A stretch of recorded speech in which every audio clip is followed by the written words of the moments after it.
21ஆம் நூற்றாண்டில் உலகின் அனைத்து நாடுகளும் தங்களை ஒருவருக்கொருவர் விட சிறந்தவர்களாக மாற்ற முயற்சிக்கின்றன. இதற்காக ஒவ்வொரு நாட்டிலும் தங்கள் வலிமையை அதிகரிக்க ஒரு போட்டி உள்ளது. இந்த நாடுகளின் இந்த போட்டியின் காரணமாக உலகம் 2 முறை உலகப் போரின் ஆபத்தான காலத்தை கடக்க வேண்டியிருந்தது. இந்த நேரத்தில் உலகில் 2 உலகப் போர்கள் நடந்து கொண்டிருக்கின்றன. முதலாவது ரஷ்யா மற்றும் உக்ரைன் போர் மற்றும் இரண்டாவது இஸ்ரேல். அதே நேரத்தில் மியான்மர், பங்களாதேஷ், இலங்கை, ஆப்கானிஸ்தான் போன்ற நாடுகளில் பாலஸ்தீனம், ஈரான், லெபனான் போன்ற நாடுகளில் அவ்வப்போது உள்நாட்டுப் போர்கள் நடந்து வருகின்றன. நாட்டிற்கு சக்தி வாய்ந்தவராக இருப்பது ஒரு தேவையாக மாறிவிட்டது. ஒரு ஆசை அல்ல, ஆனால் ஒரு தேவை. இன்று உலகின் 10 மிக சக்தி வாய்ந்த நாடுகளைப் பற்றி நாங்கள் உங்களுக்குச் சொல்வோம். அவற்றின் பெயர்கள் 2024 உலகளாவிய ஃபயர் பவர் குறியீட்டில் முதலிடத்தில் உள்ளன. இந்த நாடுகளைப் பற்றி கூறப்படுகிறது. அவற்றை யாரும் வெல்ல முடியாது. நமது அன்பான இந்தியாவின் நிலையை பார்க்கும்போது உங்கள் தலை பெருமையுடன் உயரும். இராணுவ சக்தி முதல் மொத்த உள்நாட்டு உற்பத்தி வரை இத்தாலி உலகின் 10வது மிக சக்தி வாய்ந்த நாடு. அவர்களின் இராணுவத்தில் 1,65,000 வீரர்கள் மட்டுமே உள்ளனர். ஆனால் இந்த வீரர்கள் அனைவரும் அனைத்து வகையினரும் உள்ளனர். இத்தாலியின் மிக முக்கியமான அம்சம் என்னவென்றால் அது America, Germany, Israel, France, Britain மற்றும் இந்தியா போன்ற வல்லரசு நாடுகளுடன் மேம்பட்ட உபகரணங்களை இறக்குமதி செய்ய ஒப்பந்தங்களில் கையெழுத்திட்டுள்ளது. எனவே இத்தாலிய ஆயுதப் படைகள் தங்கள் ஆயுதங்கள் மற்றும் கையிருப்புகளில் நிறைய மேம்பட்ட ஆயுதங்களை கொண்டுள்ளன. அவை அவர்களுக்கு இராணுவ வலிமையை கொடுக்கின்றன. இந்திய பிரிவினைக்குப் பிறகு ஜம்மு காஷ்மீரை இந்தியாவிடமிருந்து பறிப்பதே பாகிஸ்தானின் ஒரே குறிக்கோளாக இருந்தது. இதற்காக கார்கில் போரின் போது இந்தியாவை உளவு பார்க்க முயன்றது. இது அமெரிக்காவும் சீனாவும் விவாதித்தது. அவர் நாடுகளுக்கு முன்னால் கிண்ணத்தை விரித்தார். சாத்தியமான அனைத்து முயற்சிகளையும் செய்தார். இன்று பாகிஸ்தானின் மொத்த உள்நாட்டு உற்பத்தி மிகவும் பலவீனமாகிவிட்டது. அங்கு மில்லியன் கணக்கான மக்கள் பட்டினியால் பாதிக்கப்படுகின்றனர். ஆனால் உணவுக்கு பணம் இல்லை என்று சொல்வது தவறாகாது. பாகிஸ்தான் தனது இராணுவத்திற்கு கண்மூடித்தனமான பணத்தை செலவிடுகிறது. எனவே பாகிஸ்தான் இராணுவம் உலகின் 9வது மிக சக்தி வாய்ந்த இராணுவமாகும். இது சீனா மற்றும் அமெரிக்காவின் மேம்பட்ட ஆயுதங்களை மட்டுமல்ல, பாகிஸ்தானையும் கொண்டுள்ளது. புவியியல் படி துருக்கி உலகின் மிக சக்தி வாய்ந்த நாடுகளில் ஒன்றாகும். ஏனெனில் இது ஐரோப்பாவிற்கும் ஆசியாவிற்கும் இடையிலான நுழைவாயிலாகும். அதாவது இது ஒரு இணைப்பு. இந்த காரணத்திற்காக பல வர்த்தக வழிகள் துருக்கி வழியாக செல்கின்றன. எனவே அமெரிக்கா மற்றும் ரஷ்யா வல்லரசுகள் இரண்டும் துருக்கி தங்களை ஆதரிக்க வேண்டும் என்று விரும்புகின்றன. இருப்பினும் 2 பெரிய கண்டங்களுக்கு இடையிலான இருப்பு சில நேரங்களில் துருக்கிக்கு தலைவலியாக மாறும்.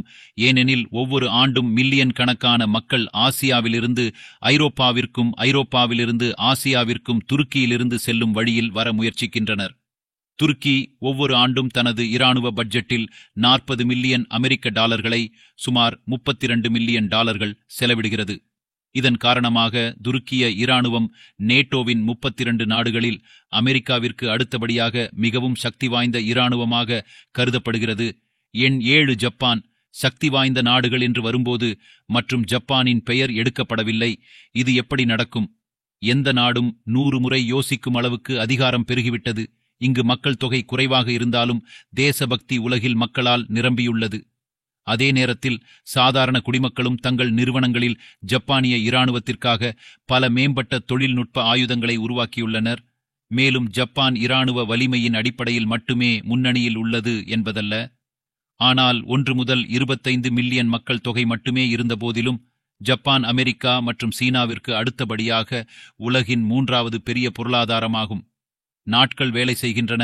ஆனால் புல்லட் ரயில்கள், கேமராக்கள், கார்கள் மற்றும் பாதுகாப்பு அமைப்புகள் முதல் உலகம் முழுவதும் சார்ந்திருக்கும் அற்புதமான தொழில்நுட்பத்தை நாங்கள் உருவாக்குகிறோம். இவை அனைத்தும் ஜப்பானின் தொழில்நுட்பத்தின் முகங்கள். கலாச்சாரம் முதல் கலாச்சாரம் வரை. இந்தியா, ஆஸ்திரேலியா, கனடா உட்பட உலகின் பாதிக்கும் மேற்பட்டவை பிரிட்டன் மற்றும் ஆங்கிலேயர்களால் ஆளப்பட்ட ஒரு காலம் இருந்தது. அவர்கள் வர்த்தகம் என்ற பெயரில் மற்ற நாடுகளில் ஊடுருவியது மட்டுமல்லாமல் தங்கள் சொந்த அரசாங்கத்தை அமைத்து அதே நாட்டின் மக்களை கொள்ளையடித்து செல்வத்தை பிரிட்டனுக்கு எடுத்துச் சென்றனர். ஆனால் 2ஆம் உலகப் போருக்குப் பிறகு ஐக்கிய இராச்சியம் பலவீனமடையத் தொடங்கிய பிறகு அது ஆக்கிரமித்த நாடுகள் அதனுடன் வர்த்தகத் தடையை விதித்தன. மேலும் பிரிட்டன் போரில் பல நாடுகளுக்கு கடன்பட்டது.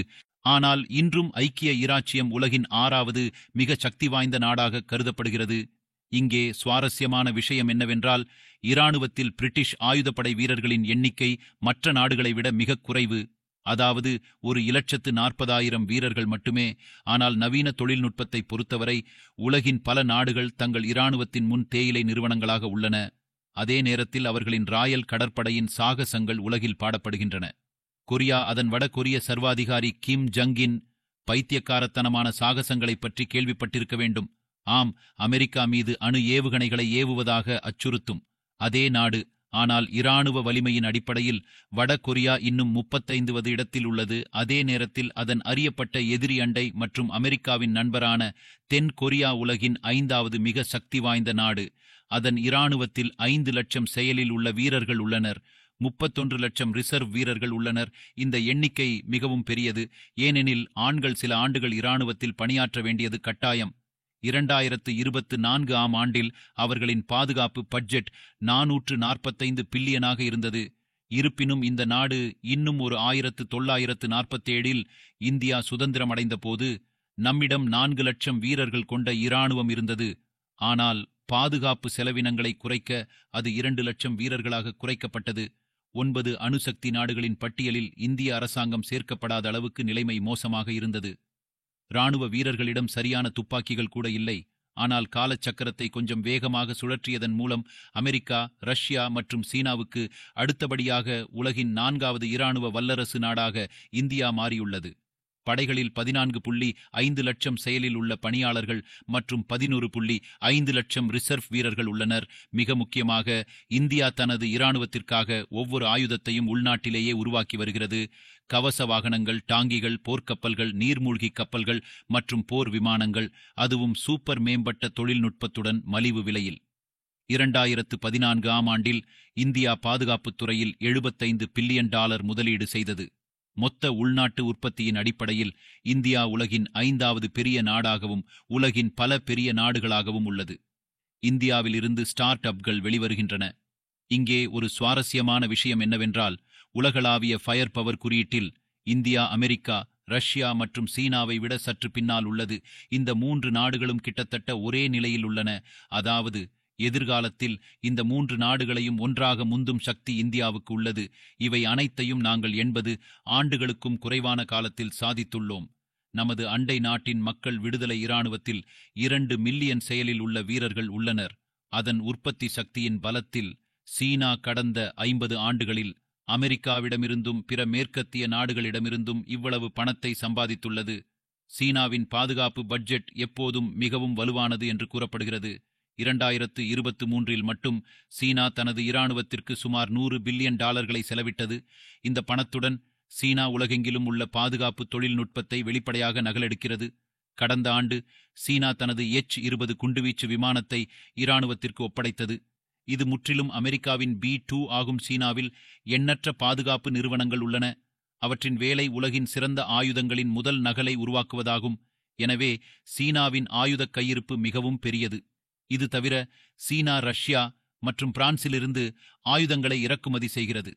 உக்ரைன் மீதான ரஷ்யாவின் போர் தொடங்குவதற்கு 2 ஆண்டுகளுக்கு முன்பு அமெரிக்கா உலக அளவில் ரஷ்யா மீது பல தடைகளை விதித்ததை சாதகமாக பயன்படுத்தி நேட்டோவின் 32 நாடுகள் ரஷ்யாவுக்கு முன்னால் நின்றன. அத்தகைய சூழ்நிலையில் எந்த ஒரு நாட்டின் பொருளாதாரம் மற்றும் இராணுவ சக்தியின் முதுகெலும்பு உடைக்கப்படும். ஆனால் ரஷ்யா தன்னை கையாண்டது மட்டுமல்லாமல் இந்த 2 ஆண்டுகளில் அதன் இராணுவ வலிமையையும் அதிகரித்தது. இப்போது இவை அனைத்தும் இப்போது எல்லாம் சோவியத் யூனியன் காலத்திலிருந்து ஆயுதங்கள் மீதான ரஷ்யாவின் தனித்துவமான இணைப்பு காரணமாக இன்று ரஷ்ய ஈராணுவத்தில் 1.5 மில்லியன் வீரர்கள் உள்ளனர். தானியங்கி டாங்கிகள் முதல் விமானம் தாங்கி கப்பல்கள், நீர்மூழ்கி கப்பல்கள் மற்றும் போர் விமானங்கள் வரை நீங்கள் எந்த பாதுகாப்பு உபகரணங்களை பெயரிட்டாலும் ரஷ்யா எந்த நாட்டிடமிருந்தும் வாங்காத அனைத்து பாதுகாப்பு உபகரணங்களும் ரஷ்யாவிடம் உள்ளன. ஆனால் ரஷ்யா தன்னை உருவாக்கியுள்ளது. மேலும் இந்தியாவின் இராணுவ வலிமையை அதிகரிப்பதற்கு ரஷ்யாவும் மிகவும் ஆதரவாக உள்ளது. இந்த பெரும் போரின் போது இந்தியா ரஷ்யாவை விட்டு வெளியேறவில்லை. அமெரிக்கா முதலிடத்தில் உள்ளது. இந்த நாடு பல நூற்றாண்டுகளாக சுதந்திரமாக இருப்பதில் ஆச்சரியமில்லை. ஆனால் முதல் உலகப் போரின் போது அமெரிக்கா போரிடும் நாடுகளுக்கு இராணுவ ஆதரவை வழங்கிய போது பாதுகாப்புத் துறையில் அவர்களின் தலைவிதியும் மாறியது. உபகரணங்கள் தயாரிக்கப்பட்டு வழங்கப்பட்டதிலிருந்து அமெரிக்கா இராணுவ சக்தியின் முக்கியத்துவத்தை அறிந்து அதில் பணத்தை கொட்டியது. உலகின் முதல் அணுகுண்டும் அமெரிக்காவில் தயாரிக்கப்பட்டது. இது ஜப்பானில் உள்ள ஷிமா நகரத்தின் மீது அமெரிக்காவால் வீசப்பட்டது. இன்று அமெரிக்கா உலகின் மிக சக்தி வாய்ந்த நாடாக மாறியுள்ளது.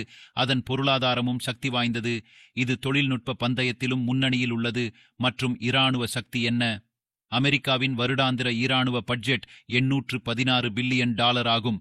இதில் அது தனது சொந்த ஆயுதங்களை உருவாக்குவது மட்டுமல்லாமல் உலகின் எந்த நாட்டிலும் பாதுகாப்பு தொழில்நுட்பம் ஒரு வாய் பணத்தின் விலையில் ஒழுங்கமைக்கப்படுகிறது. அமெரிக்க இராணுவத்தில் 13 லட்சம் வீரர்களும் 8 லட்சம் பேர் ரிசர்வ் படை வீரர்களும் இருக்கும்போது, நண்பர்களே, இந்த பட்டியலில் 4வது இடத்திலிருந்து முதலிடத்திற்கு வர எத்தனை ஆண்டுகள் ஆகும் என்று உங்கள் கருத்தை சொல்லுங்கள். இந்தியாவுக்கு ஆதரவாக ஜெய்ஹிந்த் என்று எழுதுங்கள். எங்கள் சேனலுக்கு சப்ஸ்கிரைப் செய்வதன் மூலமும், ஜெய் ஹிந்த் ஜெய் பாரத் நிகழ்ச்சிக்கு அடுத்த மணியை ஒலிப்பதன் மூலமும் லைக்ஸ் மற்றும் இதுபோன்ற சுவாரஸ்யமான வீடியோக்களின் இலக்கை அடைய எங்களுக்கு உதவுங்கள்.